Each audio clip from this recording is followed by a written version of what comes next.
Episode sebelumnya telah mengenalkan tipe ideal 3 perspektif studi hukum. Perspektif internal, perspektif moral, dan perspektif eksternal. Pada episode kali ini, kita ringkas bahwa perspektif internal berorientasi efisiensi. Ilmu hukum atau jurisprudence merupakan salah satu pengetahuan yang berkesesuaian dengan perspektif internal ini. Orientasinya adalah efisiensi. Perspektif moral berorientasi pada evaluasi.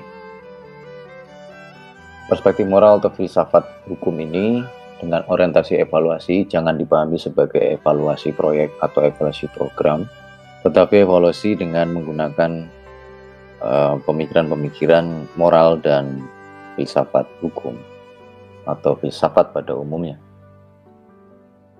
Perspektif eksternal orientasinya adalah analisis.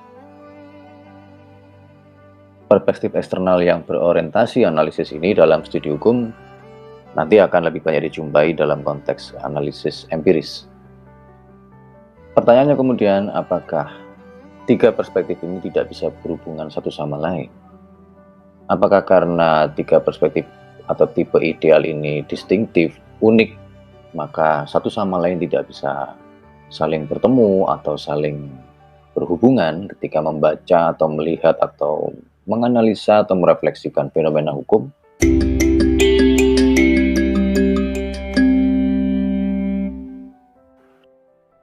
Pertanyaan tentang hubungan antara perspektif ini kita akan contohkan dalam beberapa kasus. Yang pertama, apakah perspektif eksternal yang berorientasi analisis tentang hukum dapat berhubungan dengan perspektif moral?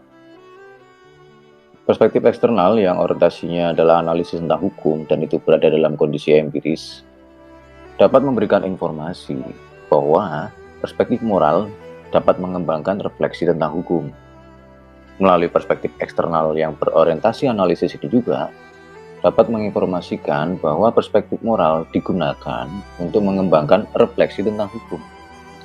Meskipun perspektif moral di dalam konteks analisis dari perspektif eksternal ini mungkin tidak sering diharapkan oleh para ilmuwan sosial.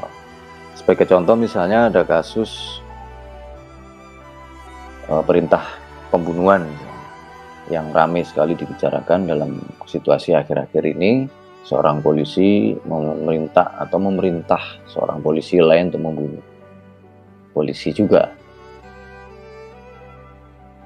Dengan perspektif eksternal, maka seorang yang melakukan analisa terhadap hukum pembunuhan ini memberikan informasi bahwa ada perspektif moral penghilangan nyawa terhadap orang lain. Apakah bisa manusia menghilangkan nyawa manusia lain? Apakah itu perbuatan yang bermoral?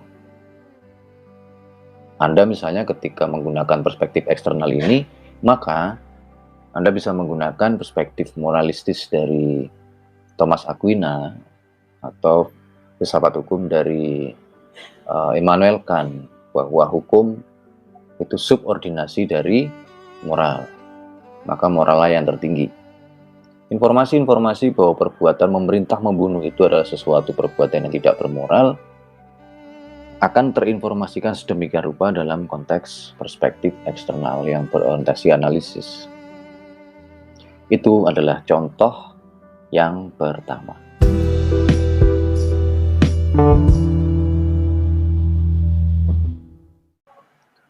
Hubungan yang kedua, bagaimana perspektif atau tipe studi eksternal berhubungan dengan perspektif atau tipe internal.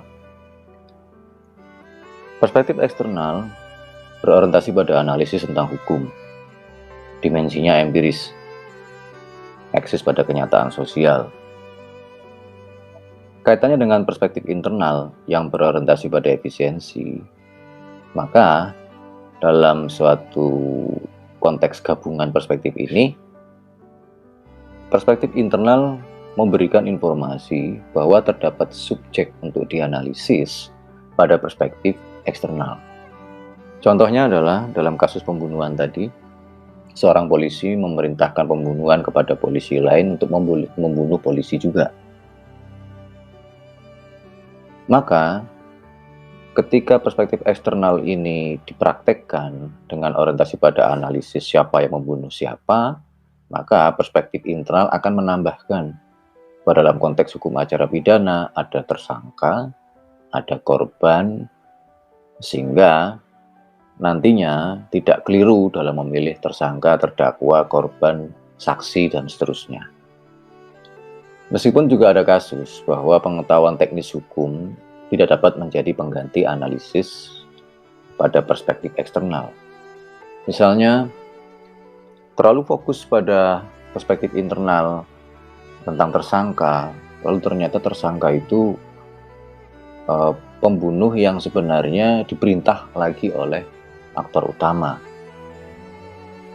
Karena terburu-buru menyimpulkan bukti-bukti yang ada, maka kelirulah menetapkan status terdakwa. Sehingga dalam hal ini, perspektif internal yang sangat dimuati oleh pengetahuan teknis hukum tidak dapat menjadi pengganti analisis. Analisis tetaplah menggunakan perspektif-perspektif eksternal.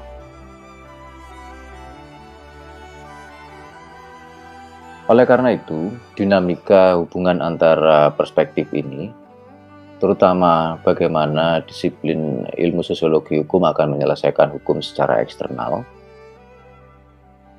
kita perlu memperkaya atau mengembangkan perspektif sosiologi hukum ini dengan perspektif dari ilmu-ilmu sosial, perspektif dari perilaku-perilaku, dan juga ilmu-ilmu humaniora.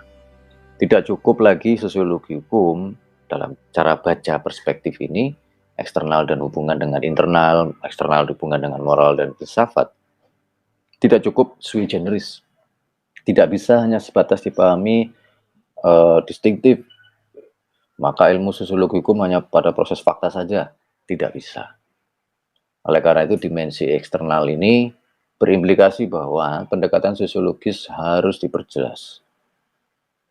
Dengan pertimbangan terjadinya sifat-sifat pluralistis dari teori sosiologi itu sendiri.